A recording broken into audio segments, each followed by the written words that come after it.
Alors pourquoi je porte plainte contre l'État? Alors c'est pas le vrai terme, c'est mettre un recours contre l'État, mais pour l'articulation c'était plus facile. Cette question me taraude depuis plusieurs mois. Que puis-je faire en tant que citoyenne pour réduire les effets de la pollution pour mon entourage? Que puis-je faire pour que mon enfant grandisse normalement? Que puis-je faire en tant que mère pour garantir mes responsabilités parentales face à mon enfant? Alors depuis plus de 20 ans, je me suis installée dans cette vallée car j'y voyais un lieu de vie idéal pour ma santé et celle de ma future famille. Et oui, j'avais quitté la banlieue parisienne. Je m'y projetais avec enthousiasme et délectation lorsque je regardais tous les matins ce phénoménal panorama sur le trajet de mon travail et je prenais une grande inspiration, tant au niveau pulmonaire que cérébral. Mes vies professionnelles et sociales se sont développées aisément et ma vie familiale s'en est suivie. Mon mari et moi étions venus d'ailleurs, mais nous ne voyions plus la vie ailleurs. Travaillant tous les deux depuis longtemps dans la vallée, nous avions bien constaté le développement économique et urbain de la vallée qui envahissait progressivement chaque coteau, chaque champ, repoussant les agriculteurs en arrière-plan, bétonnant chaque parcelle isolée entre les maisons de nouveaux îlots d'habitation ou d'immeubles. Une augmentation de véhicules en tout genre, chaque jour de plus en plus nombreux sur l'autoroute et sur les nationales. Une augmentation des fumées et des odeurs nauséabondes des industries que nous avions quittées pour vivre ici.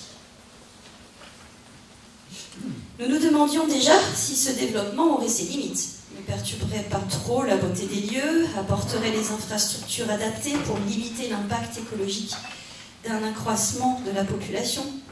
Nous nous rassurions aussi en pensant qu'en étant au pied du toit de l'Europe, les élus du coin feraient en sorte de protéger cette vallée tant pour sa beauté que pour l'attrait touristique dont l'économie actuelle dépend aujourd'hui. Et nous faisions et nous faisons encore ce qui est dans nos possibilités pour ne pas impacter notre environnement par nos propres modes de consommation, de déplacement. Voilà. On essaye tout ça. Et puis notre fils est arrivé avec grand bonheur, il y a maintenant plus de 6 ans, et tout d'un coup, nos réalités se sont embrumées. Mon mari et moi, ni même nos propres familles, qui n'habitent pas ici, n'avons jamais été touchés par des troubles respiratoires ou de troubles sanitaires particuliers. Notre fils est né en janvier 2012 et a fait sa première bronchiolite à l'âge de 8 mois, donc à l'automne 2012. 13 épisodes s'en sont suivis, dont certaines en plein été.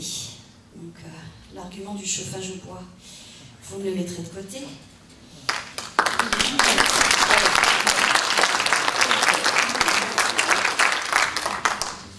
Même si je ne nie pas que, effectivement, ça peut polluer. Mais bon. Les mois et les années qui ont suivi sont marqués dans son carnet de santé, rempli d'écritures médicales, Ventoline, Flixotide et reviennent comme une habitude.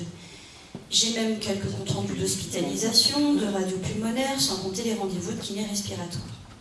En fait, dès que mon fils attrape un petit coup de froid, cela se transforme en bronchite asthmatiforme et la trompette. Alors, lui, il n'a pas encore ton appareil, mais c'est juste la petite trompette.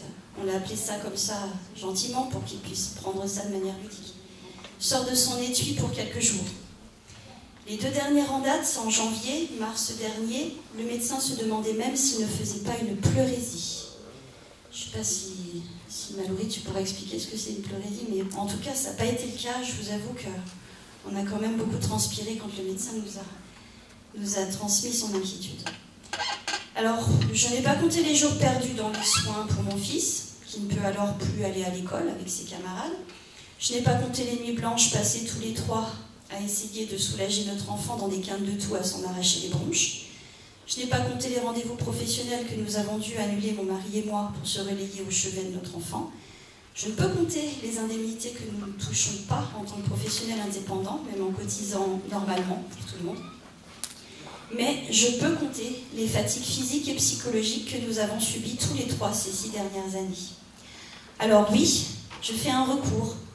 Je vais dire porter plainte pour l'articulation. Je porte plainte parce que je trouve totalement injuste que notre enfant n'ait pas le droit de vivre normalement dans un lieu tel que cette vallée du Mont-Blanc.